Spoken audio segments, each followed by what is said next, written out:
Our main character possessed extraordinary sword skills. Nothing could escape his blade. He could not learn either. He worked so hard that his palms frequently showed bloodstains.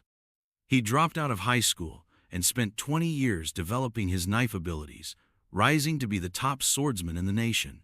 The waiter yelled that Amicus Corsa for table 3 was ready. The servers in the hectic restaurant stopped their job momentarily when they heard an alarm inside the kitchen. Our protagonist was in the kitchen, earpads on, concentrated on carving a fish. One of the servers excused himself and came over to tell the phone alarm had been running non-stop. Our protagonist recognized he had put it to vibrate. He wondered if it was the one he had deleted earlier, and if something was amiss as he glanced at his phone and noticed a game notification. When a guest showed there, our protagonist told the waiter to say he wasn't there. Moments after, a man entered the kitchen pointing out he wasn't buying. A chubby man entered, said it was time our protagonist should respond. He insisted it shouldn't be a challenging request for someone who handles swords daily, and felt he had given our protagonist enough time to contemplate. The overweight man chuckled and called our protagonist insensitive when he wasn't answer. Saying the requester should establish authenticity first, he told his guys to bring forward a luggage. Opening the suitcase, a man found it loaded with cash. The overweight man boldly declared it was an advance payment of 300 million. The protagonist swung his knife quickly without saying, cutting a big fish dangling in front of him and terrible the overweight man. The protagonist gently informed him that it wasn't for someone as filthy as the obese man. Cleanliness was first priority in the kitchen. Then he told him to go as bits of fish crashed on the floor. Stunned, the overweight man yelled that the protagonist indeed was the sword saint as he had predicted. Angry, he snatched a sharper knife from the counter and had his troops retreat in terror. Along with his bodyguards, the overweight man stormed out the kitchen.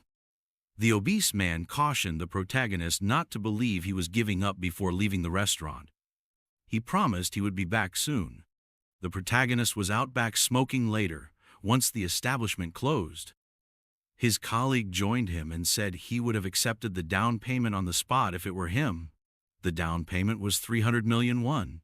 Why he turned it down, the colleague asked. The protagonist asked his colleague what he knew about being a gangster, since in his life he had just chopped fish heads with a knife. His colleague questioned whether he was really intending to kill someone, as he seemed to be merely leveraging his reputation as a sword expert. Telling him he had to live like a human too, he counseled the protagonist to scare them enough to obtain the money, purchase a house, and open a shop. The protagonist only said, though, that he would pass even if they offered billions. His phone suddenly gave another alert. Based on all the alerts his coworker teased him about if he was seeing someone. The protagonist answered it was a game. When his colleague asked whether he was still performing divine protection, he said he stopped. Someone yelled out just then, questioning where they were going without cleaning. He was departing first. His colleague informed him it was their boss. Smoking alone, the protagonist thought back to his early years. His family filed for bankruptcy, and ever then he had been working non-stop. He figured he had been overly preoccupied with money, but his phone stayed vibrating, the alerts too often. Angry, he grabbed his phone and wondered why it kept ringing. Deciding to erase it once more, he momentarily considered maybe restoring the game following a night of drinking. Knowing those individuals had been attacking the academy for years, he laughed at a message regarding the invasion by the Demon King. Still, he unintentionally clicked on the game. The game asked him to touch the screen to enter, and the welcome music kicked off it. Nostalgic, he pointed out that the female figures were still as gorgeous as before and the soundtrack remained the same. The screen suddenly started to corrupt. Was the lag? A strong, brilliant light blasted out of the phone, pulling him in before he could respond. Moments later, looking for him, his colleague emerged into the restaurant. Not sure why he left his phone behind, the coworker noticed it laying on the ground and questioned where the protagonist had gone. From inside, the supervisor yelled, inquiring where the chef was. Unaware of what had happened, the coworker laughed and said it appeared the chef visited the bathroom. Not knowing he had been sucked into the game, now with a 100% transfer perfect on the screen. The game was basically a normal pay-to-win model with an auto-hunting system. Nothing particularly unique about it. A mass-produced cell game requiring no more justification. Our protagonist performed it just for one reason. He was enthralled with the looks of the female character. The game absorbed him, and he found it amusing that he ended up shelling out a fortune on it. He was not even a playable character anymore, nor even an NPC after completing several cycles. Rather, he turned into a background figure with unclear location. In such universe, his name was Kang Jio-ma. He unintentionally collided with someone one day and turned around to see it was a woman, startled. She answered that she was good when he asked fast whether she was okay. Luckily for him, divine protection was set in Korea. With just tiny variations in a few individuals, the names, places, and geography were all the same. For a year he lived in that world, forgetting whether it was a game or reality, savoring a life he couldn't have in his former one. The parallels let him adapt readily. That was, up until that terrible day, his parents embraced him when he got back to his flat, calling him their pride, the outstanding swordsman, and showed him an acceptance letter to a famous academy. When he asked his parents if they could store it, they emphasized that they were happy with how well they had raised him regardless of how many times they viewed it. Then his mother questioned whether he had packed everything, to which he answered he will finish shortly. His mother urged him ahead with great enthusiasm. That day his meager goal of leading a regular life broke apart. Knowing the day was practically here, he sighed in his chamber. He had inquired innumerable times whether he might escape it, but nothing changed. Weary, he started collecting his belongings and considered everyone's happiness. Looking at their family picture, he couldn't resist but questioned how Kang Ji-young had been admitted into such a famous university. His father once told him his divine power had shown up last year and he entered straight after. Mom had questioned whether he remembered. That heavenly power had already shown up before Kang Ji-young arrived, allowing him to pass the admission exam to Hoken Academy. Perched on the acceptance letter, he questioned whether the actual Kang Ji-young was a genius. Like abilities in a game, divine power was a unique capacity available to humans. Though it was typically inherited genetically, not all people have divine power. This split society into three sections: the rich, the commoners, and the destitute. Hoken Academy originated to uphold the privilege of the elite. Originally set under the premise of hero farming, it had long since turned into a school exclusive for upper-class citizens. Kang Ji-young was enrolled under a special admissions program recently designed for non-hero households. Though he recognized the Demon King, he puzzled why heroes were still needed. He thought that although this planet was not reality, training military heroes seemed too genuine. It brought back for him what re-enlisting would feel. He summoned his heavenly might, and still feeling strange, a system window opened up before him. Looking at the divine power Kang Ji-young had discovered, he realized it was painlessness, a 30-second 12-hour cooldown that lessened suffering. He was astounded he had entered this world with something so disappointing. It depressed him every time he saw it. It was ludicrous, but then he recalled the heavenly ability he had been bestowed with upon possessing Kang Ji-young's body, the gift from the sword god. Its activation period was unbounded without a cooldown. Only, though, operated with a blade less than 30 centimeters long and 5 centimeters wide. His name, Kang Ji-young, literally meant blood demon. He was in denial he had the favor of the sword god. He felt the complex name ran opposed to the shockingly basic impact and had never found such a gift in the game. Even calling it a heavenly power looked ridiculous, but what caught most attention was the activation condition: a blade shorter than 30 centimeter width and length. It was quite obviously referring to a sashimi knife. Were they suggesting he should cut sashimi from this planet too? Angry, he understood life never turned out as expected. Then he questioned himself whether he had packed everything. He remembered suddenly he had forgotten his tools.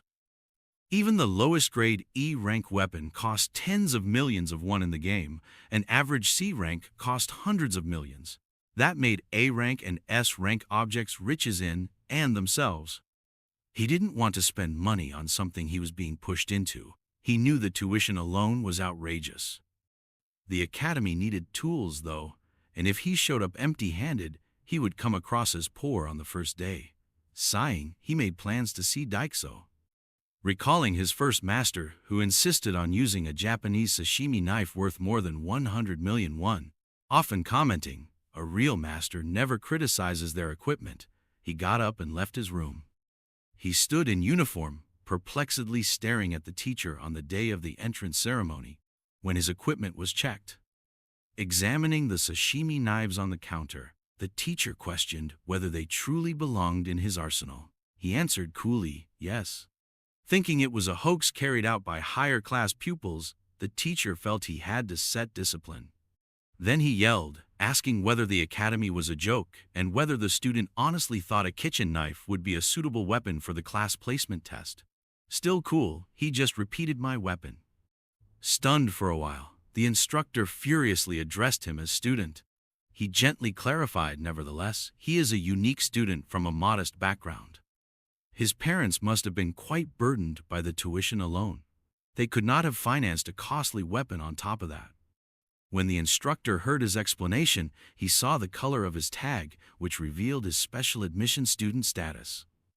The instructor was surprised, since those from non-middle-class backgrounds knew the cost of the tuition. The fact that an institution ostensibly supporting equal education rights would reject such a serious filial student shocked him. The young man then spoke with gravity, accusing you of only amateurs blaming your tools. Knowing the saying, "A master never blames their tools," the instructor stopped momentarily. For a teenage lad, such remarks seemed appropriate, and the teacher thought Gioma had already attained mastery in some sphere of life. His relentless attitude reflected someone who had lived much beyond his years, almost as though a god were here before him. Gioma thanked the teacher once he approved his weapon. Certain higher-class pupils, furious that a special admission student like Gioma had even made it to the institution, scowled at her. They asked among themselves how someone like him could possibly fit there. The instructor yelled for them to be silent before any disturbance could start, then instructed them to go quickly and immediately once the examination was over. Gioma passed the line, and the teacher angrily reminded everyone that he might be their devil or angel depending on their behavior. Hearing this, Gioma experienced a flood of post-traumatic stress disorder stemming from his past as the words rang in his head. Gioma chose to stop a bit later and sat on a bench, thinking. Though he expected animosity, he found it disturbing to personally go through. Still, he had passed the equipment check and survived the admission ceremony. The class placement test remained the sole item left now. Looking about the academy, he still found it unbelievable he had made it here.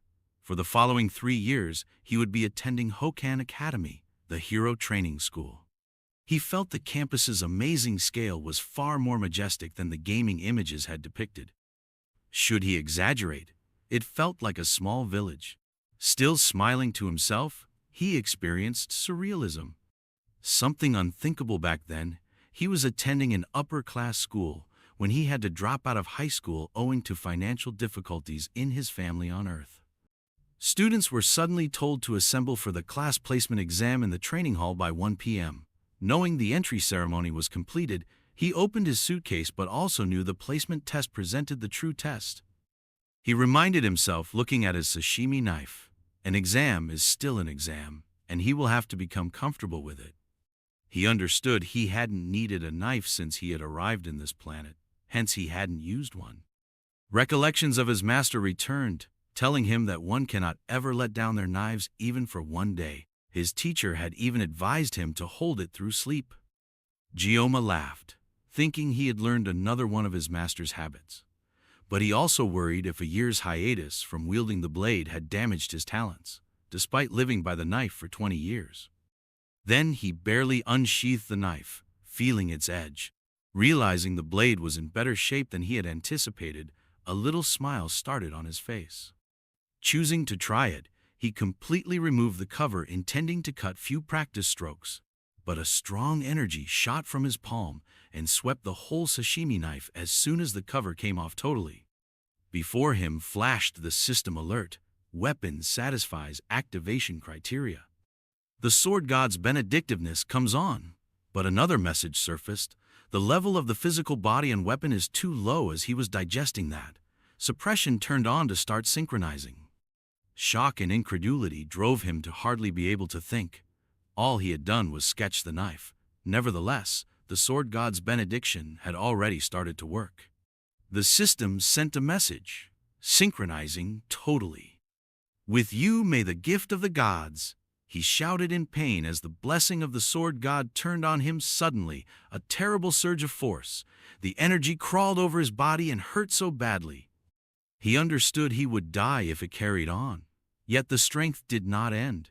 He could only keep on. Then a strong, brilliant light burst before him.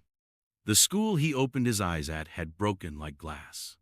Stunned, he stood in shock, perplexed at what the hell was happening. He was even more shocked when his hold on the knife relaxed and the broken universe rebuilt itself as soon as it dropped on the ground. He understood that everything went back to normal the once he released the knife. His head and body throbbed suddenly with agony. Though he knew the divine force had awakened, he questioned whether the blade god's benediction had any bearing on the world-breaking effect.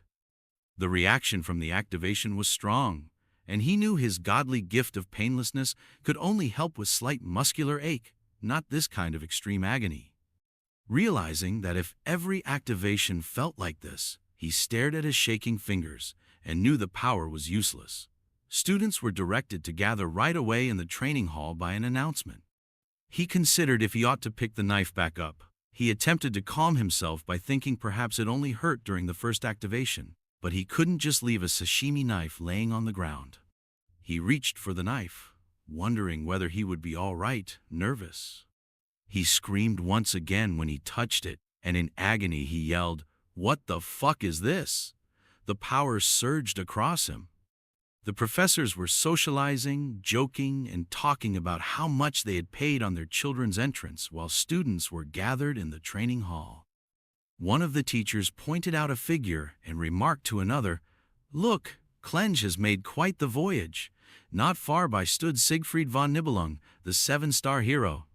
Recognizing him as the direct disciple of the founding hero, Valor Joquin, and an ancestor of Aaron Nibelung, the others hailed him, but Siegfried stayed quiet, staring at them, which embarrassed the teachers as they went back to their seats. Siegfried sighed and looked next him as someone walked in. Media poisoned the seven-star hero sage. Saying it had been along, she greeted him and inquired as to if it had actually been half a century. Turning 70 hadn't changed her much, he said, and he could see she still hadn't started looking like an academy director. She offered to make him seem 10 years younger with her blessing and teased back, stating every woman wants to remain beautiful till she dies. He turned down her offer, saying that although she still hadn't grown up and humans should respect their inner nature even with her approaching 70th birthday. She annoyed him by gently calling him an old fart and pointing out how he hadn't changed in 50 years. This made him label her an old hack.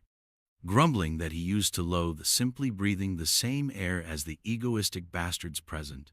Smiling, she joked that he had changed a lot if he was willing to attend events like these. She surmised his granddaughter had to be really attractive to have driven him in. Silence followed Siegfried's comment that things seemed to be about to commence. Students were introducing themselves and chatting in the middle of the training hall. In meantime, Gioma watched them quietly. Among the aristocrats, he pondered whether he was the only special admission student with black hair.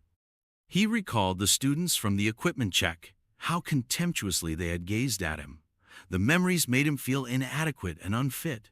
Everybody's focus turned suddenly to someone walking into the hall. Gioma's eyes became wide in awe as he recognized who it was. A brilliant, luminous figure glided across the throng. Though Gioma knew better, every male she passed seemed mesmerized by her. The exact reason the Sword Emperor had spent a fortune on the game was her granddaughter Abel von Nibelung, the primary protagonist. Designed alongside the founding of the Academy, subspace created by the ancient hero Balor Joquin was a dimension. It was a realm apart from their own, one in which the laws of the real world did not hold. Not even murder was taken under consideration. Siegfried inquired of the media about the event's Themia Subspace Combat Royale. She confirmed, saying that their institution had a custom of subspace fights. This year, though, they were experimenting with a battle royale style whereby competitors would be split into groups of 10. Siegfried said it was therefore a survival game. Media responded that there were no equipment limitations, to which Siegfried said it would just be a free-for-all for the privileged kinds with access to better gear. Media promptly advised him not to bring it up, noting she had compromised as much as she could have. She also mentioned that she had gone through a lot of difficulty only to present the new system and that, whether he liked it or not, the academy was largely sponsored by nobles. Geomad tensions moved to Abel, who found her to be shockingly gorgeous. Though initially considering her as a figure from a 2D game, he understood it was something more. He thought the guys who tried to approach her were dumb. Had he not known better, he might have acted similarly. Having somewhat participated in the game, he knew Abel belonged to the Miracle Blessing M, so she was connected to the protagonist of the game. He thought that someone like him, a unique student, was not on their level since gorgeous people always had someone by their side. He remembered the 3 values he had set for his future: complete his studies without incident, land a traditional profession, and lead a safe life. As he pulled out his book. The book noted that the most sought-after career was hero, with a very high pay that begged questions about the kind of challenges involved. Closing the book, he thought that heroes should save the planet, while he found a more suitable employment, as he remembered how even the sight of a knife made him shudder. Suddenly, there was an announcement telling pupils the class assignment exam for the 783rd year at Hokan Academy was about to start. It clarified that the exam scheduled this year would be a battle royale, as first reported. Of the 10 randomly selected cadets, the first-place winner would be allocated to the Star class, second and third places to the Dragon class, 8th to 10th places to the Ordinary class. These outcomes would guide the class projects. There was no time limit and automatic assignment of scores. Geoman planned to finish fast as he saw it was exactly like the game and wanted to reserve a place in the Ordinary class. As everyone entered the subspace, the mechanism generating subspace activation consumed everyone. The exam started, the system bidding them the blessings of the heroes. Geoman vowed, if at all possible, not to use his knife. Not too long afterward, the system was assessing pupils as they left subspace, therefore guaranteeing their class rankings. Others were still battling inside. Meanwhile, media informed Siegfried that his granddaughter's lineage from Chainshong and Jialging would make her results noteworthy. Siegfried questioned her just why she was bringing it up now. Media highlighted an amazing 7 minutes and 14 second score attained using a C-rank weapon. Abel, Siegfried pointed out, sought a fair evaluation.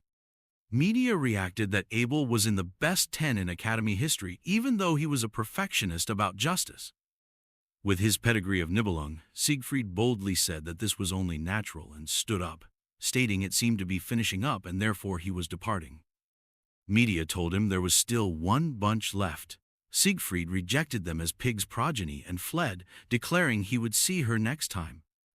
Suddenly everyone felt a strong sensation stopping both of them in their tracks. When media questioned Siegfried about whether he felt it too, he said it was unbelievable. He looked about the stage and the surrounds and saw that there was nowhere in the whole structure where that feeling was absent. Then once more they felt a great surge of strength and watched the subspace above them open. Watching the subspace break apart shocked both of them. The audience was left astonished when 2 pupils were hurled off it. The ground was broken upon collision as the students fell onto the stage. Nobody thought anyone had dropped out of subspace. Then Siegfried looked up in worried anxiety as a dazzling light emerged above them once more. Something dropped from the ceiling and dug through the ground close to one of the fallen pupils. Media promptly demanded the medical team to check the cadet's vital signs who had surfaced. The sashimi knife close to Gioma's head gleamed brilliantly in meantime. He was muttering bastard facing his buddy before the clash, believing that the outcomes were set and unavoidable. But just as he was thinking, their opponent snatched his buddy and threw him against the wall, breaking it to fragments. He looked at his squad and realized, regretfully, he had been ensnared in the squad of death. Mao Jun and Mao Shun, the famed twins of malevolence from the Iron King family, were his rivals. Though they were naturally gifted, their cruelty and dishonesty had no limits. Furious that these jerks had been playing with them for 30 minutes, he questioned whether he looked so frail that he wasn't even worth their notice. Bored Shun turned away the dead man he was holding and threw the body aside. As he started tally of the students he had slain, he asked Jun how many remained. Shun observed the student was still alive when Jun stood on his neck, but Jun merely crushed him to death and responded that it was almost over. Angry, Shun reminded Jun he had caught 4 of them. Jun said she was sorry, pointing to the side and telling Shun he might have that one. Turning to see the shaking girl, Shun agreed he would accept it. Watching in shock, he observed the girl who had been sitting silently in the corner seemed to be in terror, her will to fight totally lost. Shun teased his brother Jun to glance at the female, saying she was to his liking and showing interest at the sound of her screams. While the girl stayed still in terror, Shun yelled eagerly, declaring he was dying to know. Half-jokingly, Jun informed Shun he was quite a pervert even if he was his little brother. Shun then frightens the girl and asks where he should begin to rip her apart. He yelled at the twins at the same instant, calling them bastards to grab their attention. He wondered whether they were psychopaths and demanded to know why they were going so fair-van in subspace. But then he realized, too late, he had acted without thinking. Shun, amused, inquired of Jun whether another pupil remained. To them, Jiome was a lowly bastard. Jun saw his name tag and said he was a unique student. The brothers turned to fix a wary glance at him. Still smiling, Shun told Jun he would take quick care of him. Agreeing, Jun reminded Shun to cut his tongue since he had offended them. Still giggling, Shun stated he would walk up to him. He considered whether he should take advantage of the gift of painlessness, but then realized that avoiding pain for just 30 seconds wouldn't help when the twins had been desecrating bodies for 30 minutes. He was startled when a brilliant light suddenly sprang from his backpack. Though he understood that carrying the sword would set off the blessing of the sword god, he recalled the sesame knife he had within. Not even half a day had he decided to lead a normal, unremarkable, safe life. Shun pointed out him reaching inside his bag and inquired sarcastically what it was. The twins were shocked momentarily as he drew out the sesame knife before laughing erupted. Not sure they could believe it, they teased him wondering whether it was a joke. Standing transfixed in panic, the girl watched. Shun changed his posture and yelled that he would make his death as least as painful as he was at least somewhat entertaining. Then he shot skyward, seeming to be above him, yelling he would smash his skull first. Understanding he couldn't be finicky, he extended his legs wide and prayed for the best. He removed the cover from the knife and set the blessings of the sword god and the bending of painlessness active for 30 seconds. He understood that for 30 seconds painlessness would offset the suffering brought about by the sword god's benediction. Shun knew he would die if he failed to cut, tauntingly asking what he could possibly do with a pitiful knife like that as he flung his robotic hand towards him. Thinking Shun was a person rather than a fish, he fretted about the sesame knife's cutting power through his heavy machinery. He recalled once questioning his trainer why gangsters in movies carried sesame knives, wondering if they truly cut people rather than only fish. Telling him it was just in movies and that even a god could not make it work, his master had labeled him as a crazy bastard. He said, though, that it would still cut if he cut it exactly. A great, brilliant light emerged as the sword god's power shot through his body. Just as Shun yelled at him to get lost, he swung the knife and cut at his arm. Shun's arm was cut, and it dropped, striking the ground in front of Jiomen. Back then, while still on Earth, he once asked his manager about gangsters. A pointed object flew at him midway through the call. Now lodged in the wall behind him, he shivered in terror, knowing it was a knife. The man asked why he was fascinated about such topics and reminded him to address him as master. His first master had been a former thug, he knew. In atonement, the man had severed one of his own wrists and subsequently founded a sashimi restaurant, declaring he wanted to use his knife talents to make people happy. And his mastery was very outstanding.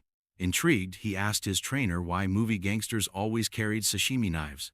Was it like that in real life as well?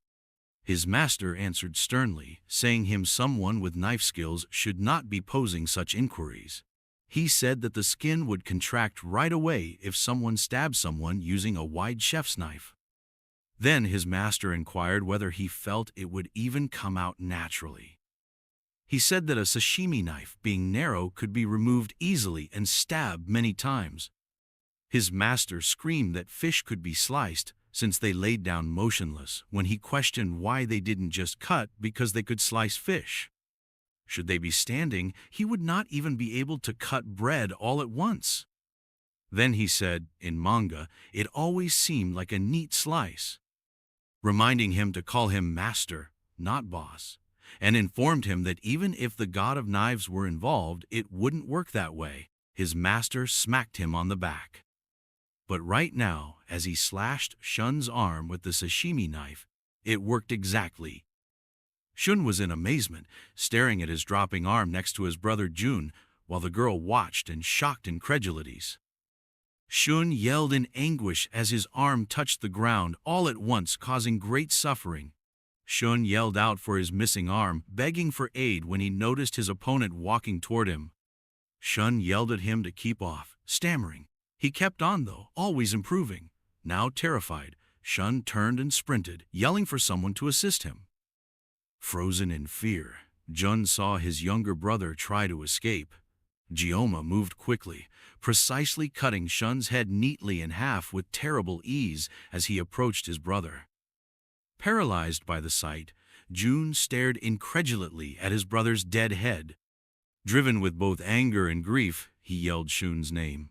Jioma softly watched while the girl kept wide-eyed and shockedly staring. Jun told himself Shun wasn't quite dead. This was subspace. Thinking that his brother's death had no bearing here, he sought to cool off. Still staring at Shun's dead body, he observed something strange. His opponent appeared to be someone who had just first-time knife use on a human. He also saw the man shaking and ragged breathing and questioned whether the events were only chance. Still, Jun understood he had to be careful with that knife. Grabbing Shun's hand tools, Jun believed negligence had caused his brother's demise. Placing the device on his own arm, he yelled that using both hands would make the weapons most effective. Then Jun turned on the blessing of resolution, which sharpened his defense, the blessing of intervention, which raised his leap power by 200%, and the blessing of spirit, which greatly enhanced the force of his fists. With confidence, Jun exclaimed that such were A-rank blessings only dreamable for commoners. Saying that he wasn't like his little brother Shun and that even an S-rank weapon wouldn't be able to pierce his armor, he insulted Jioma. Jioma was suffering the agony and discreetly counted down from 23. Jun launched himself forward, yelling he had been standing there stunned the entire while. Mockingly, he inquired whether Jioma was mumbling his final words. Laughing, Jun said he would pound his head in, but Jioma hardly flinched at all. Jun was abruptly chopped to pieces and stabbed repeatedly with the sashimi knife when his countdown ran out just 6 seconds. Jun trembled in pain and slowly passed death. Jioma stayed in the same spot, still counting down. Wondering in his last hours what type of being his opponent was, Jun perished at the last second. The system informed him the blessing of painlessness had stopped as the countdown dropped to 0. Grabbing the sashimi knife, he yelled in agony. Later on, he opened his eyes and saw he was in a room. Feeling pain pulsing through his body, he sat up and wondered whether it was a hospital. A guy walked into the room just then. The man went out right away after waking him and said he had come to. This took him by surprise. He was shocked when a few more walked into the room shortly after. These were faces he had never personally seen before, yet could somehow identify. He thought back. These were the same folks who routed the 6th Legion commander of the Demon Lord 50 years ago. Head sage of the Academy, Media Poison, Siegfried. And the 7-star heroes, the strongest of mankind, were among them. Why on earth were they here, he pondered. First to talk, Siegfried asked for his name. King Gioma asked in response. But Siegfried, questioning him, "What on earth did you do?" He had a serious look and then cut right to the topic. Knowing that his experience during the war was not only in his imagination, Kang Gioma hesitated. Real was it? Looking at Siegfried, he saw he was brandishing a sword. Gioma answered, knowing the weight of being seen by such a hideous man. Though it was a pocket dimension, he thought the twins' actions were excessive. Still, he would have accepted any punishment without protest, as he felt his reaction was too strong. Then he turned back to face Siegfried, still mesmerized by him. Media broke the hush, dubbing Siegfried an old idiot and inquiring about his approach toward a young child. She drew in closer to Gioma and said, even though Siegfried spoke harshly, it was he who had cleared his blocked blood vessels while he was unconscious. She said in a light-hearted manner that people often get more stubborn with age, and gently urged him to give her a break for the sake of her face. Clearly irritated, Siegfried yelled at Media, warning her not to bring it up. Media hugged him, teased the old idiot, embarrassed him, leaving Gioma wondering why Siegfried had done such a thing for him. He realized why his body felt so lighter, maybe as moist as a wet feather. Media, meantime, looked contentingly at his shoulders. Media revealed with a sparkle of enthusiasm, while he was asleep, they took the footage of what happened and showed it to staff. He was literally the prince she dreamed of, throwing himself to defend that underprivileged female student. She then playfully added, he was the prince himself, but Siegfried cut her off, infuriating her. Though Media seemed not very upset, he asked she demonstrate some decency. She continued, adding he shouldn't be worried since she is not stating they would create problems out of his conduct throughout the test. Though they have stated they will withdraw on their own, those twins from the Mao family really only got into the academy by buttering the elders. Realizing he wouldn't have to deal with them at school going forward, he had a flood of relief. Media later informed him they came to provide some news. Media grinned and said he was the top scorer when he asked what it was, then congratulated him. Gioma asked what they meant by that and blinked in incredulity. His picture of a safe, sound, and secure future was vanishing before his eyes, and he couldn't believe it. A moment later, in Media's office, she informed Siegfried that this was the first time something like this had ever occurred during her almost 20 years running head of the institution. She remembered Gioma's startled reaction when he declared he disliked being the top scorer. Reminding him that while the elders were enraged, the top cadet's choice was based on a result directly graded by the space itself, she inquired whether he knew what it meant to be in the star class. He considered for a time but still said he didn't like it, which made her ask once more whether he really didn't. Siegfried while quietly watched the conversation. When Media asked Siegfried directly whether he was offended that Gioma ranked higher than his granddaughter, Siegfried turned back to pay attention. She reminded him he had seen the video personally. He said it was silly to challenge the subspace's judgment, which carried the will of the founding hero. Gioma had been selected by the Academy as the top cadet. They ought to just follow that recommendation. Siegfried considered that he would have understood if Gioma had possessed exceptional talent. Gioma would have accepted it if his physical prowess were extraordinary and if his experience had been noteworthy as well. But what he observed in this young lad, barely reaching adulthood, was something more. His actions reflected an idea, a swordsmanship Siegfried had sought his whole life, a degree of mastery. Still, his unpleasant sensation upon unblocking Gioma's meridians persisted. Gioma's supple, uncondensed body seemed to have something that shouldn't have been there, as though it had never received training. Siegfried sighed, knowing he still had such a competitive attitude even at his age, particularly toward a youngster his granddaughter's age. Hearing Media praise Gioma's exquisite features and the way he valiantly killed adversaries to save a woman in need, stunned Siegfried once again. She said she questioned whether she could still try to persuade him over if she were just 10 years younger or even now. She asked Siegfried what he thought. but he just asked whether she knew what cadets nowadays call girls like her. Intrigued, journalists pushed him to keep going, challenging him to open his huge mouth. She became even more delighted when she asked him once again what they considered someone like her to be. He put down his coffee cup. He gently told her, "They call you a beach." Furious, Media got to her feet and struck Siegfried, rattling the entire hall. Gioma showed up for his wolf class the next day. He understood that was the finest compromise he could have made. He persisted on attending the tiger class even though he recalled how Media had arranged someone to be sent to the upper class. Media had screamed that the best cadet could not be placed to the tiger class, but he had responded, challenging why not since the institution valued equality. Media had stated that in spite of this, the tiger class was off bounds and that she pledged to keep his request under secret knowledge that, should the elders find out, they would create even more disturbance.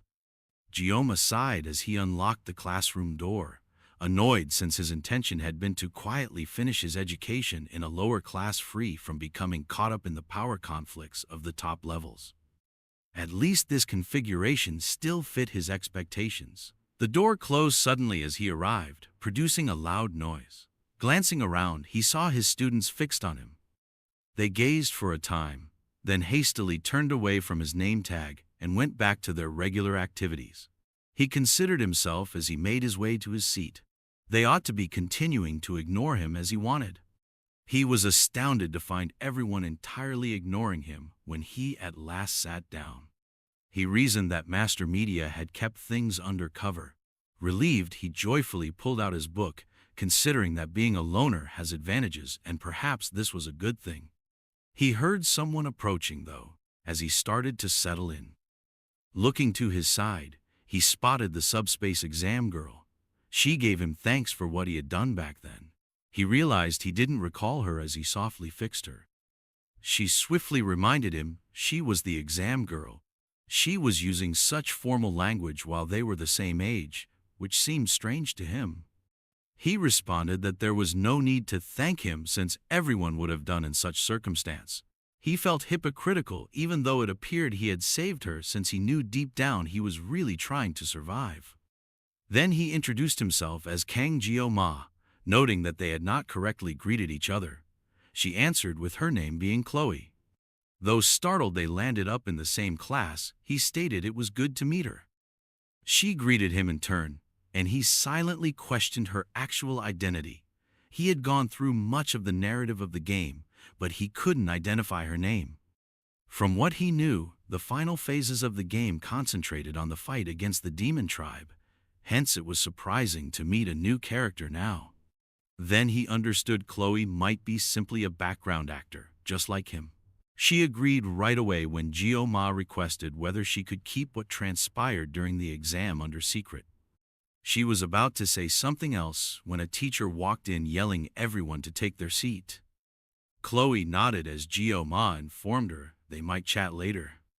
Since every one of them was selected to carry on the will of the founding hero, Valor Jokwin, the teacher praised them and advised them they should be happy.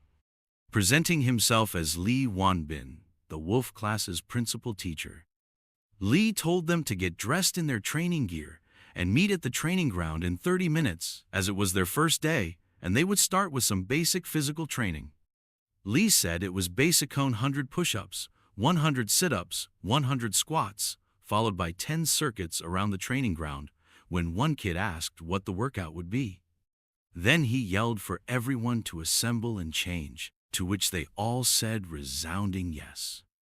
Gyo-ma sat sitting as the pupils started to leave the hall, wondering whether the training was meant to produce bald-headed soldiers. He went over to Lee, who inquired about his thinking. Gyo-ma said he was feeling a little sick, wanting to get out of the tiresome training. After some deliberation, Lee informed him that, being the top cadet, he wouldn't find great benefit from the basic training. Mentioning that Gyo-ma had permission to attend all classes, he advised him to go star class training on his first day. Shocked, Gyo-ma thought to himself, "Media, you damned old heck." Laughing it off, Gyo-ma answered fast that he was only somewhat sore and wanted to use the bathroom urgently. Lee laughed and said he loved Geo-ma's candor. He would see him at the training ground. Geo-ma answered, yes. Geo-ma was completely tired later as he sprinted across the training area. Lee yelled at the group, telling them to move quicker and that this was only light work. Geo-ma felt he was dying and was falling behind. Chloe showed up next to him at just that, wondering whether the workout was too challenging given his illness. Weakly laughing, he answered he was good. She inquired about his lap count, and he guessed it was his 7th. Startled, he inquired of her what lap she was on, as she appeared to be running behind as well.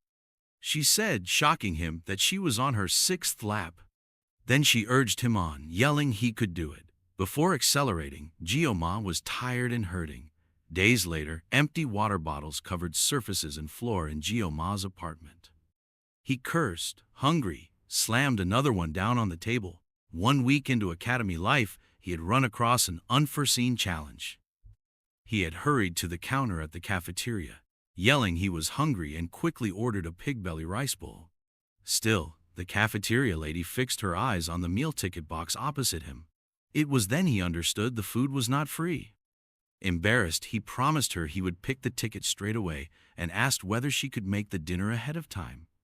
When he saw the price 50,000 won for a pork belly rice bowl, he froze though. The other menu items ran in 25,000 won to 150,000 won range. Unbelievably low costs. He stood in horror. Back in his dorm, he furiously threw out the last drop from his water bottle. For a pork belly rice bowl, he felt 50,000 won was ridiculous. Nearly gone were his living expenses. He recalled turning down his father's pocket money. He rolled onto his bed, lashing himself for not grabbing the money when he had the chance, staring at the empty bottles on the floor. He had been surviving for days on the least expensive water from the university store. A system alert suddenly showed his physical state had risen to 12. The sword's parameters softened as his physical state improved, releasing a blessing for swords 32 centimeters or less, and 6 centimeters or less, and 6 centimeters or less in width. Grinning, he got up and stared at himself in the mirror, appreciating his abs and believing the effort had not been in waste. Feeling as though he was developing, he questioned whether the sword god's bending had cleaned his blood vessels. Though he had improved, he felt the blessing had not completely opened. If he kept stepping forward, he might be able to handle a short sword not too far off. Glancing at the sashimi knives on his counter, he remembered how afraid he had been of wielding a knife at the admission ceremony. Now his hands itched without a knife, and he questioned whether this was the influence of the benediction. Scratching his head, he questioned himself why he felt so proud. Someone knocked on his door right at that. Chloe stood there as he opened it. She questioned whether she had disturbed his sleep, and he said, no, was just lying down. What was happening? He inquired. She said she thought he might not be feeling well since she hadn't seen him at the cafeteria all week. Though in reality he enjoyed food made by others and was starving, he stammered to say he generally didn't eat food made by others. She nodded, knowing, then advised him not to panic. She then proposed that, should he be game, they could make dinner together using items from the campus store. He grabbed his jacket right away, telling her they should leave, and bewildered her. She said, somewhat startled, whether she was inviting him to supper. Tellingly leading the way, he assured her he would manage cooking and was good at it. She answered yes when he asked whether her apartment was across the street, continuing running after him as he excitedly strolled.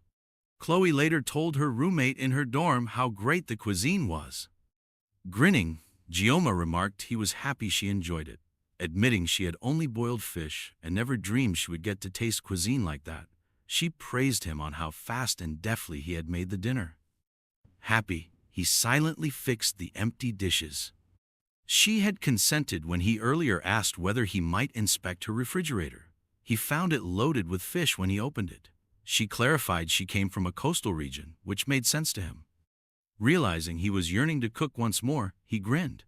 Choosing to treat himself, he considered cutting some sashimi but stopped in consideration of the blessing of the sword deity.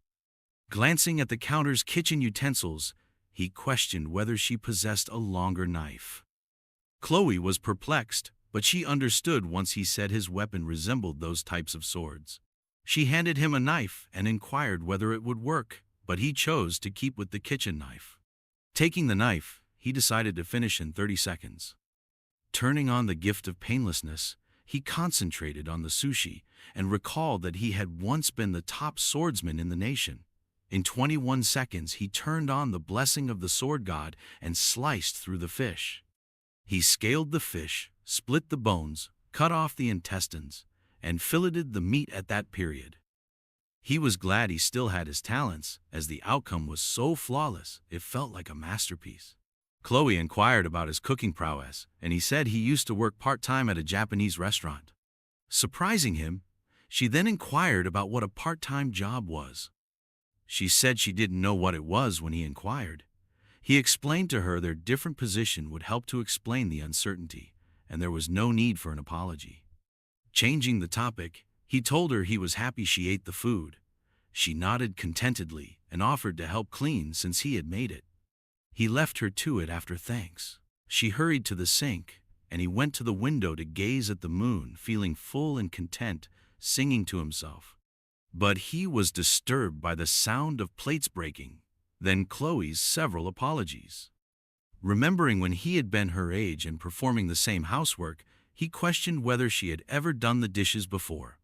A note dropped suddenly onto the table and opened. Startled, he knew it belonged to Chloe.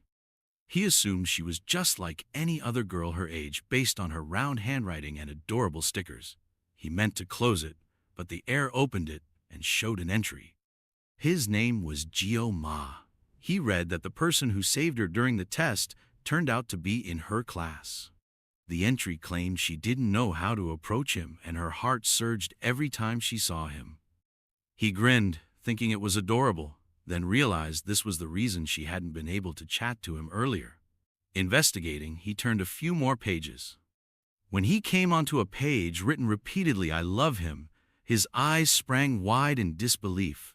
The sink crashed loudly at that instant. He looked to find Chloe scared standing there. She asked him softly whether he had seen her diary. She was shaking. Killing monsters, getting society's respect, and therefore confirming their places help heroic families to acquire honor. Still, vested interests can take advantage of the weak under the cover of power inside these slow-moving establishments. One remarkable family, the Auditor de Cecilia family, shadows public authorities when they fail to condemn such exploitation. Aiming for justice, this family conducts covert operations mixing order maintenance with murder. Born into the Auditor family, those go through mental programming before puberty, repress their feelings, and go through tough training to become assassins. Chloe killed first when she was just 15.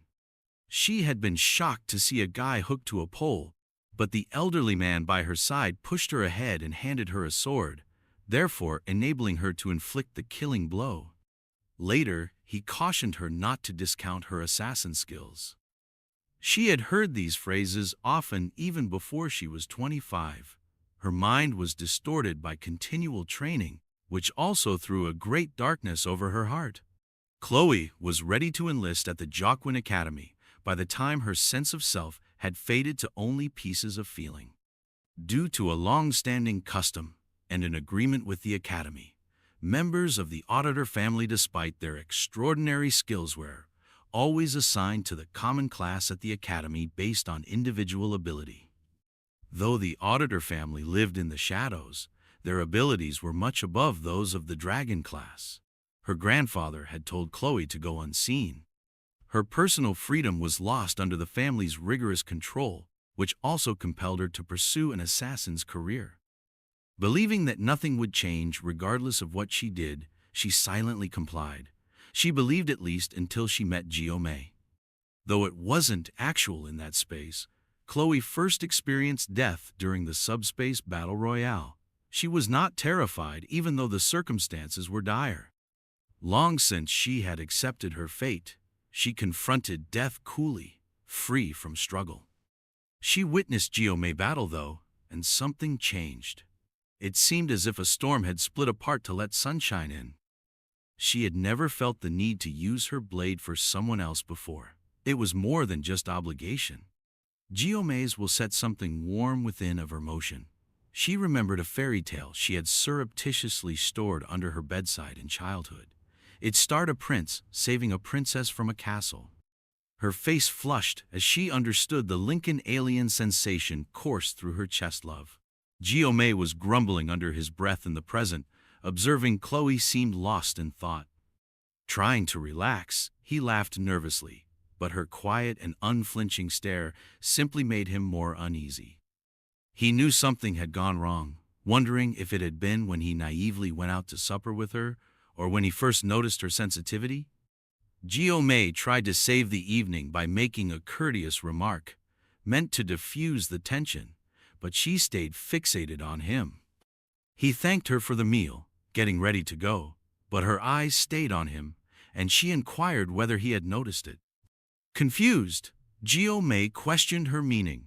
Chloe took off her gloves and turned her focus to the diary on the desk. Realization hit him. She was referring to her diary. She corrected him, making it plain she was referring to her personal diary when he tried to minimize the circumstances by implying she must have studied hard. He started to feel uncomfortable. Her knowledge of his seeing it had been different. He wondered whether she had observed him reading it without him noticing. Then another notion occurred to him. Though Chloe had before insisted she didn't require, she was once more employing formal language. She seemed suddenly like a very different person. He fast denied seeing anything, but Chloe questioned him once more to be sure. He denied again, but she urged him not to lie. He said he had seen it and realized there was no use in arguing otherwise. She just stared at him for a while, then to his surprise slowly pulled her katana from its sheath. He looked down at the edge of the roof and horror tore across him. On the 4th floor, he knew he would be smashed to bits should he leap. Looking around, he found Chloe's door to be the sole escape. He felt imprisoned. The suspense was broken by a loud scraping noise. His blood raced cold when he peeped over his shoulder. Chloe was dragging her katana on the floor, moving like a puppet, sluggish toward him, devoid of feeling. What he was seeing made him incredulous. She hardly knew what she was doing either. Her student still there, and her red eyes appeared dead. That's when he realized she had all the symptoms of a yandard. He remembered her vibrant attitude, so full of life, that could change in a flash. Was this a split character? It was horrifying enough to know she might be a yandere with a divided personality, but the fact he had set her diary open would aggravate her. He understood the scenario presented risk. She would probably hunt him till she killed him, hence he had to figure out how to get away and guarantee his survival. He cursed under his breath, since he knew Chloe's murdering intention was even more fierce than that of the Mao brothers. The hazards of academy life were far more severe than he had anticipated. He had to first get out of this predicament. His ideas flew, then he remembered he still had 9 seconds left on his painless blessing. But the sashimi knife he had used earlier was too far away. It was back in his room. He knew he would lose one arm if he tried to grab for it, or worse. Chloe suddenly raised her katana, then panicked and stepped back, knocking over the table behind him. His gaze landed on a tiny cutter laying there. She jumped at him, deadly precisely swinging her katana. Desperate, he grabbed the cutter knowing full well that negotiating his way out of this was not likely to be successful. A system alert reflecting his mental condition had risen showed as he was ready to protect himself. Along with this, his inventiveness grew and words and deeds started to seem momentarily charged with intimidation. The divine protection of the sword god was triggered when the restraining force was tuned to suit him. He took a different approach as they met in the middle, remarking on her hair and stating he would cut it a little bit since it was somewhat too long. They both let out their slashes at that same time. Chloe awoke in her bed later looking for Geoman. Glancing about her room, she recalled him waiting by the window as she cleaned the dishes. She had been peering at him surreptitiously. She started to panic when she suddenly remembered her katana, but sighed in relief when she saw it laying gently next to her study desk. A side effect of her conditioning, she frequently passed out when holding the katana. Her thoughts turned to the elderly man, who had always complimented her for her aptitude as an assassin, advising her not to worry after every kill and to never discount her skills. Angry, she shoved her forehead against her pillow and berated herself for fainting.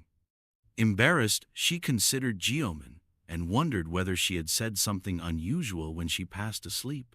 Her gaze then turned to the cutter resting on the floor. She put her hair up to her face, perplexed, then saw it had been chopped shorter. She glanced at the garbage can and surmised that Geoman had probably cleaned before leaving, as she could see the hair-chopped strands. Blushing, she considered how friendly Geoman was and rushed to get her diary so she can jot down her ideas before she forgot. Her entry, as she wrote, concentrated on her respect of him.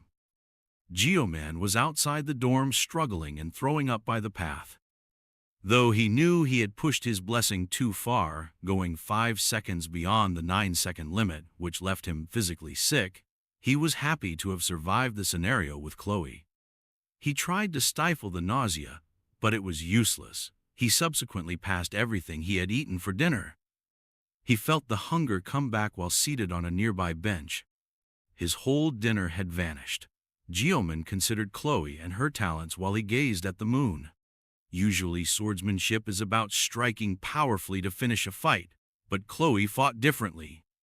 Her weapon seemed to be meant for ambush techniques since it constantly aimed at important points. Had she ambushed him, he understood, his head would have been taken off without a doubt. Sensually threatened, he had sought for her nape during their meeting. Luckily, the cutter he used was short, hence he only cut her hair. He sighed, glad he had acted fast to resolve the matter and that no more problems should arise. He knew, though, that discovering stability, safety, and security in this planet was proving far more challenging than he had thought. He considered how much more difficult it was to just go about daily life. He hadn't lacked ambition when he first was forced into this weird, shameful game-like reality. Giving up on the romantic notion of life as a man had been a difficult decision for someone who had once ruled at the summit with just a sashimi knife. Still, he understood that everyone had their designated part. Then he considered the game he was currently engaged in. The special gift of the game's protagonist who Geoman had not yet met was the Blessing of Miracles. Beside it came the Blessing of Valor from Valor Hoken. He recalled that their contents were simple and that these were the only 2 legendary blessings in the game. Bamong, the protagonist, carried both the holy and the demon swords. Geoman, on the other hand, could only use sashimi knives, which begged him to question whether any more justification of his fate was even required. Slapping his face to concentrate, Geoman reminded himself of his objective. Constant meetings with unrealistic people and strange circumstances had diverted him from what he came to do since joining the academy. Realizing he had been diverted by other experiences, he started to question if there was someone average in this planet at all. Geoman felt his knowledge of this planet was deficient even if he had a hazy awareness of the main players in the game. After all, he had only been in the academy slightly over a week.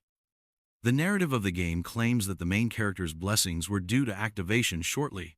Geoman understood the true story was about to start since the enrolling procedure nearly finished. Geoman understood the overall game's plot, but, having never seen the finish, he had an advantage at least up to the midway. He resolved he should follow the official path no matter what happened. Should things veer too far off course, it would waste whatever advantages his knowledge could offer. He remembered that the narrative descended significantly worse in the second semester of the 3rd year, when the birth of a hero would unify the demon race under their demon lords and endanger the academy.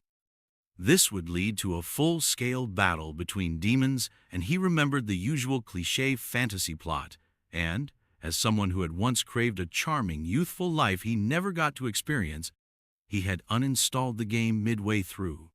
Now, though, the knowledge that this awful battle was actual chilled him and made him question whether he too was destined to die in it. He dismissed those ideas, though, realizing he needed a more realistic aim than simple escape given almost 3 years remained. He refused to let himself pass softly via this earth. He had to survive and grow more robust. Most mass-produced games like this had good endings, hence he speculated the protagonist would save the earth. He couldn't, however, depend only on that. To safeguard himself, he required authority. The continual anxiety of dying in a conflict caught up in events beyond his reach was intolerable. That implied training, but he would have to accomplish it without attracting too much notice. If he stood out, he ran the danger of being drafted to fight the demon army, something he had absolutely to avoid. He also reminded himself to treat the gift of painlessness carefully.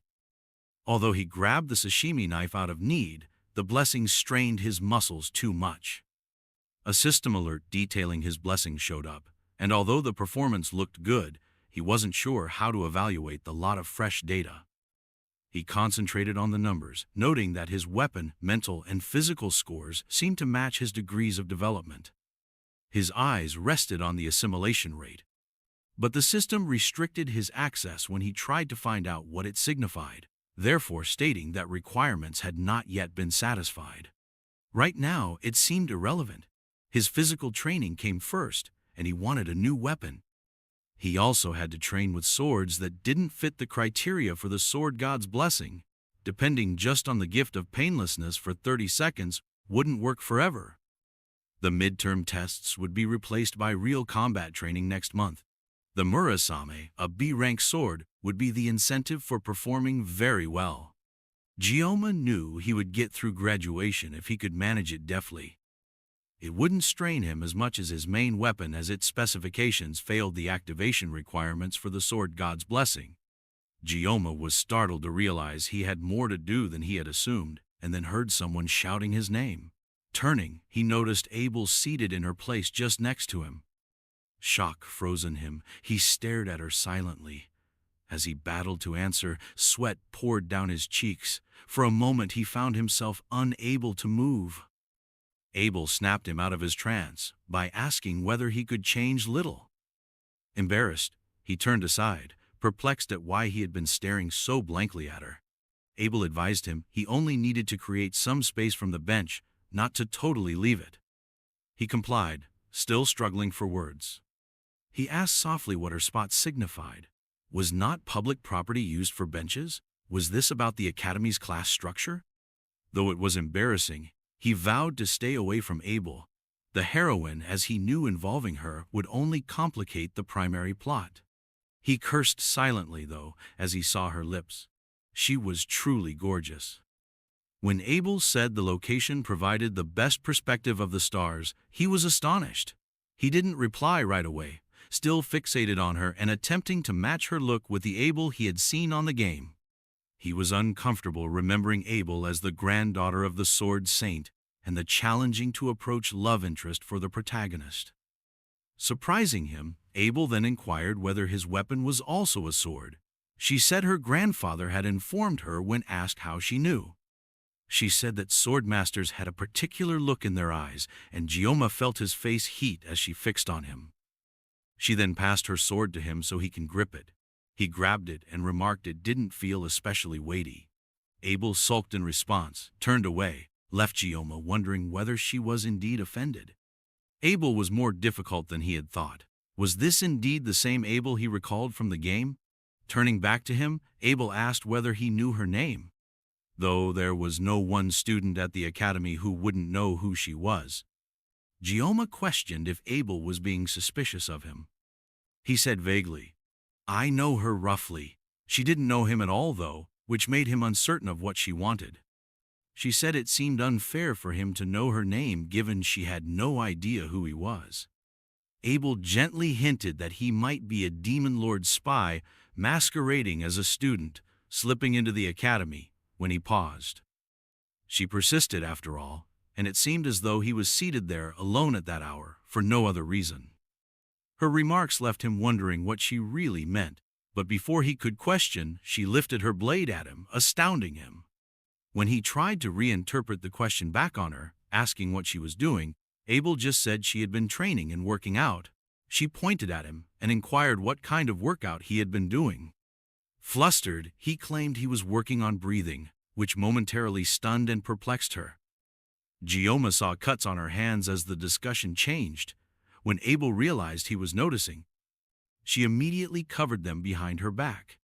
Gioma broke the stillness, telling her she was really committed to her training, to which she agreed. She was growing shy and silent for a minute. Few people, she said, knew the weight of carrying on Nibelung's blood. She believed she should constantly be perfect since, in her environment, even the smallest imperfection may provoke severe criticism. Abel inquired whether he knew she wasn't the top student that year. Losing to someone for the first time in her life had been a humble event, she said.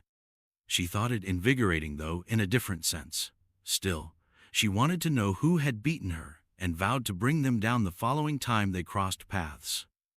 Gioma couched in disbelief at her audacious comment. He said quite uneasily that it was not necessary to bring them down. Abel swiftly corrected him, though, stating it was a question of pride. She had even asked her grandfather to inform her who the best student was, but she had skipped the oath and ceremony of the top student as they were not even in her class. Abel voiced incredulity at a second-place student like her being able to handle such a thing. Abruptly breaking out from her stream of thinking, Abel understood she had been sharing all of this with someone she had just met. Gioma asked her why she was sharing all of this, and she said he appeared weak. She continued, saying her family's values were to be severe with the strong and merciful to the weak, leaving Gioma incredulous. Abel said that the students in her class were so uninteresting she didn't actually have any friends, which let Gioma understand why she had acted so icy toward the game's protagonist.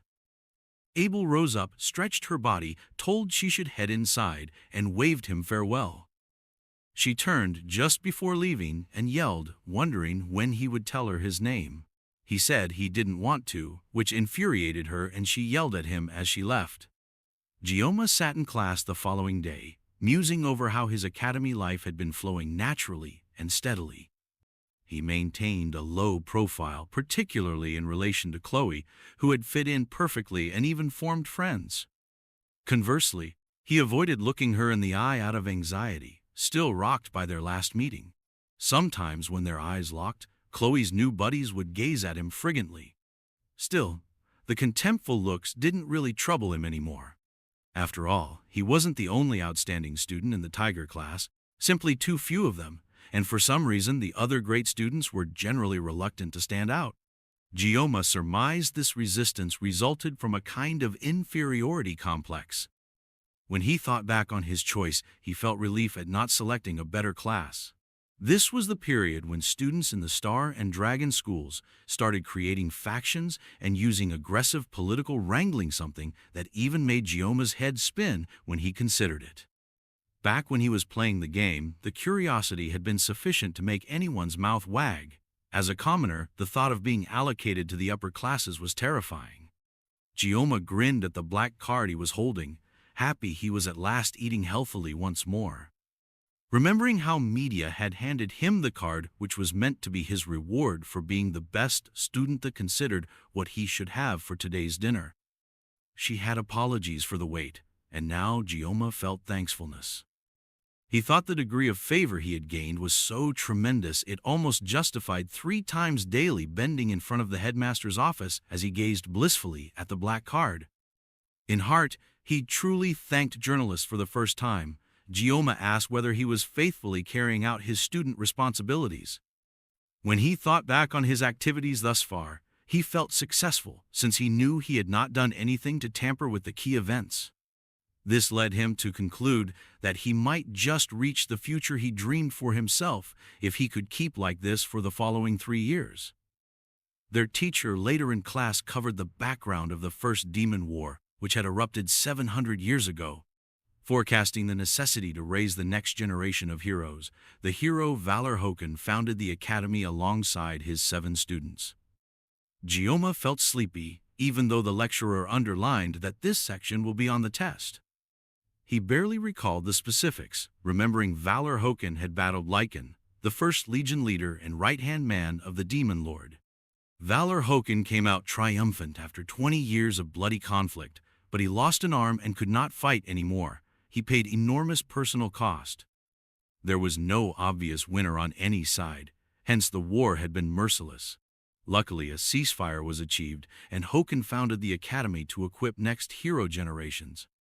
The teacher then went on to say that 700 years of peace had come from a non-aggression covenant between people and demons arising from the First Demon War.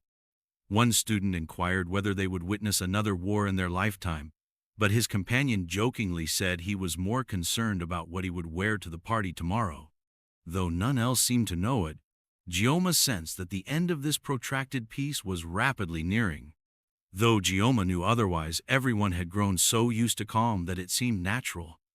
Though he thought about hinting to media, he worried about unanticipated results. Media frequently expressed want to resign as academy director, but Gyoma understood she was absolutely vital for the forthcoming events. Her special supernatural protection, the poet's blessing, made her the first among the 7-star heroes to sense the approaching danger and to dash to the front lines to guard the children.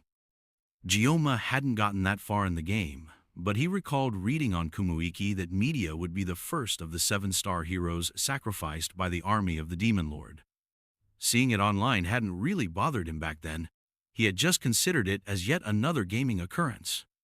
But now, with everything feeling so genuine, he found great weight in media's destiny. In some sense, he hoped she had been more alert. Reminding everyone to study hard for the midterms in 2 weeks, the teacher called the end of the class. Students started exiting the room, and outside there was turmoil. Curious Gyoma questioned what all the noise was about, while other kids inquired about what was happening. Suddenly, someone yelled with delight, wondering whether it was him. Gyoma, startled, fast-checked the date. Knowing what was happening sank his heart. May 15th it was. His mind racing, he hurried from the room as a throng started to assemble. Today was the day, if his memory worked as it should. The day the fissures in the lengthy 700 years of peace would start to appear was the enrollment day of the world's protagonist, Leon Van Rydhart. Well, people, if you like this video, comment part 2 in the comment box. The video ends here. Also like the video, press the bell, and subscribe to the channel. I appreciate you viewing. See you next time.